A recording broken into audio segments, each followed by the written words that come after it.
नगरी हो अयोध्या सी। जल्दी पैसे कमाना चाहते हो, सबसे अच्छा करियर ऑप्शन जिसमें ना तो किसी एजुकेशन, न degree and not even investment, इन सब की कोई ज़रूरत नहीं। बस एक कैमरा उठाओ, माइक लगाओ और बन जाओ कथावाचक, बिल्कुल हमारी जया दीदी की तरह।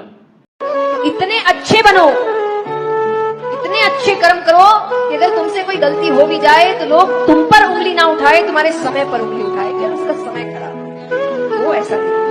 आज हम बात करेंगे कथावाचक जया दीदी की। कथावाचक आध्यात्मिक वक्ता जया किशोरी। जया किशोरी मशहूर कथावाचक जया किशोरी। मैं कोई संत, साधु, साध्वी नहीं हूँ। आगे गृहस्थ जीवन पूर्ण रूप से जीना भी चाहती हूँ और मैं अपनी गारंटी नहीं लेती। एक तरफ तो ये बोलती हैं क्योंकि श्री राम आपको सिखाते हैं कि मर्यादा में रहते कैसे हैं, और दूसरी तरफ बोलती हैं जब श्री राम आए तब समय अलग था। मतलब अपनी कन्वीनियंस के हिसाब से जो ठीक लगे हम कर सकते हैं। अरे बाप रे, ये तो धोती खोल रहा है। और जब तक लोग इनकी कथाएं सुन रहे थे, किसी ने क्वेश्चन नहीं किया, तब तक सब कुछ ठीक चल रहा था एकदम। बट लेकिन जब इनको 2 लाख रुपए के बैग के साथ देखा जाता है, तब मैडम कहती हैं मैं कोई संत, साधु, साध्वी नहीं हूँ।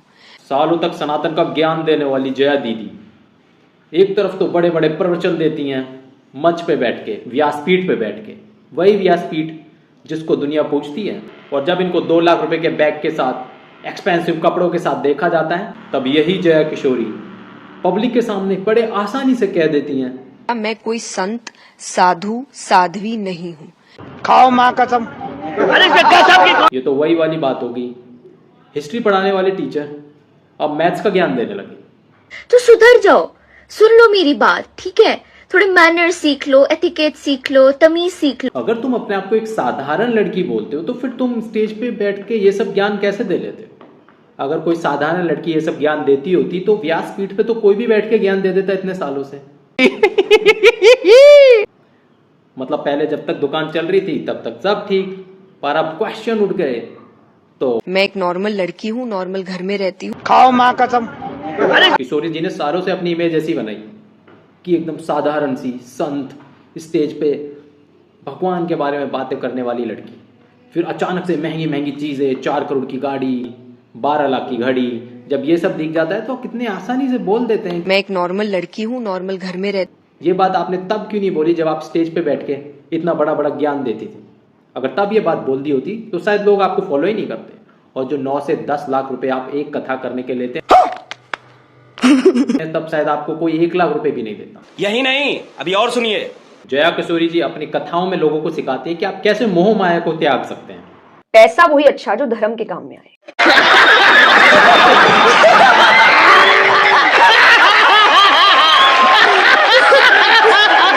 अब जया किशोरी का आईफोन्स के साथ ऑब्सेशन इतना है कि उनको हर साल लॉन्च होने के बाद एक नया आईफोन चाहिए, लेटेस्ट वर्जन। कंफर्टेबल मैं एप्पल के साथ ही रही हूँ, पर मुझे हर नए मतलब जो नया निकलेगा मुझे चाहिए। जली ना, तेरी भी जली ना।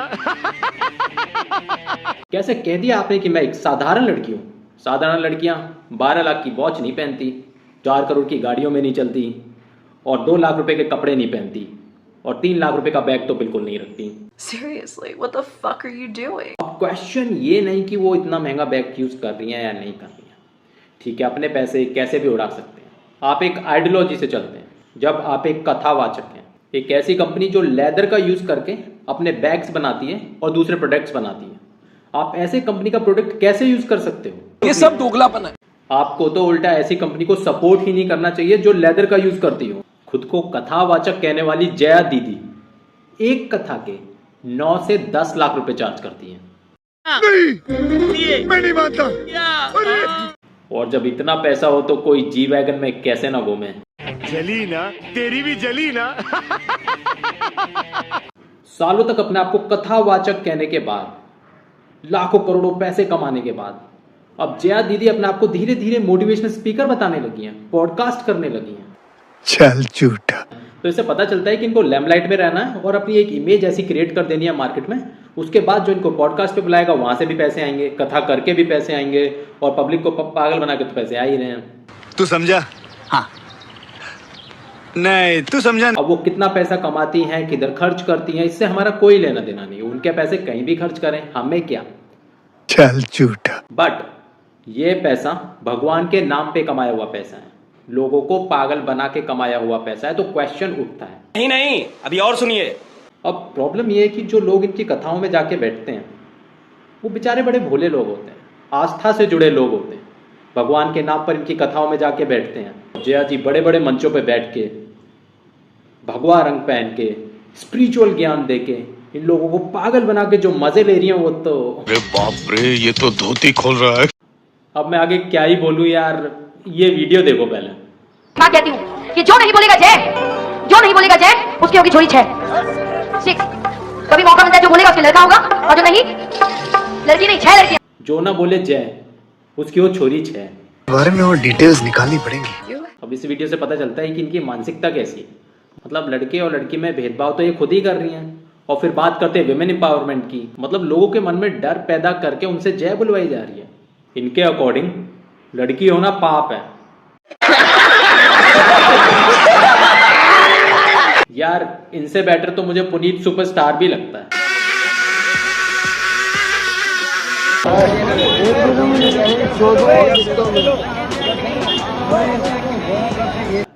कम से कम वो धर्म के नाम पे लोगों का पागल तो नहीं बनाता। और ये पैसे कमाने के लिए आज डेट में इतना अच्छा करियर ऑप्शन बन गया है कि सबको यही बनना है। छोटी छोटी उम्र में बाबा बन जाओ, बाद में पैसे छाप लो और फिर बाद में कह दो मैं कोई संत साधु साध्वी नहीं हूँ। मतलब फिर एक व्यासपीठ पे बैठने वाले कथावाचक में और आम इंसान में फर्क ही क्या है। ये सब दोगलापन है। अब इन लोगों की वजह से जो एक्चुअली जेन्युइनली कथावाचक हैं वो भी बेचारे बदनाम हो जाते हैं। तो सुधर जाओ, सुन लो मेरी बात, ठीक है। थोड़े और इसमें लोगों की भी इतनी गलती है, क्योंकि जो लोग शास्त्रों से बोलते हैं वो तो अच्छे लगते हैं नहीं। जो जेन्युइनली शास्त्रों की कोटेशन देके लोगों को बताते हैं वो लोग पैसे कमा भी नहीं रहे, क्योंकि उनका मेन मोटिव वो है भी नहीं। तू समझा? हाँ। नहीं तू समझा नहीं। भागवत कथाएं करने के बाद, आंखों से आंसू निकालने के बाद, सब कुछ तूने पाया है, भजन कीर्तन करने के बाद, इतने सारे यूथ को इंस्पायर करने के बाद, एक दिन अचानक से कैसे कह देते हैं मैं एक नॉर्मल लड़की हूँ, नॉर्मल घर में रह। चल झूठा। अब आप लोगों को बोल रही हैं कि जो मन में आए करो, जैसा अच्छा लगे वैसा करो। जैसे करीना कपूर ने कह दिया था आप जा रहे हो ना फिल्म देखने, तो मत जाओ, नोबडी हैज फोर्स्ड यू। अब ये सब देखने के बाद मुझे लगता है शायद मैं ही गलत प्रोफेशन में हूँ।